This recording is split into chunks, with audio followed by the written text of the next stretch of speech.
भगवान क्या है? शायद यह दुनिया का सबसे बड़ा और सबसे गहरा प्रश्न है, क्योंकि इसका उत्तर केवल किताबों, धर्मों या परंपराओं में नहीं, बल्कि हर इंसान की अपनी चेतना और अनुभव में छिपा होता है।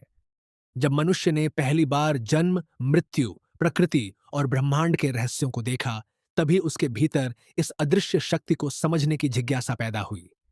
लेकिन मैं भगवान को किसी ऐसे अदृश्य शासक की तरह नहीं समझता जो ऊपर बैठकर मनुष्यों के कर्मों का हिसाब रख रहा हो, क्योंकि अगर ऐसा होता तो दुनिया में इतना अन्याय, असमानता और पीड़ा क्यों होती?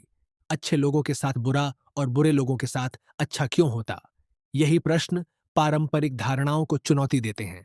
शायद भगवान कोई व्यक्ति नहीं, बल्कि एक विचार, एक ऊर्जा, एक चेतना या वह सर्वोच्च सत्य है जो मनुष्य को अपनी सीमाओं से बड़ा सोचने के लिए प्रेरित करता है।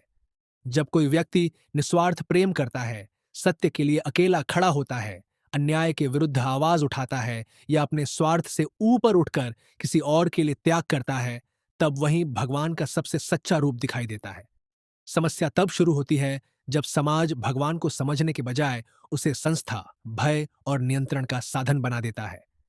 भगवान के नाम पर नियम बनाए जाते हैं, लोगों को बांटा जाता है और प्रश्न पूछने वालों को अधर्मी कहा जाता है, जबकि सच्चाई यह है कि असली आध्यात्मिकता प्रश्नों से ही जन्म लेती है। जो ईश्वर सवालों से डर जाए, वह ईश्वर नहीं, बल्कि मनुष्य की बनाई हुई सीमित कल्पना है। इसलिए मेरे लिए भगवान कोई अंतिम उत्तर नहीं, बल्कि एक अनंत प्रश्न है जिसे पूरी तरह समझना शायद संभव नहीं। उसे केवल महसूस किया जा सकता है।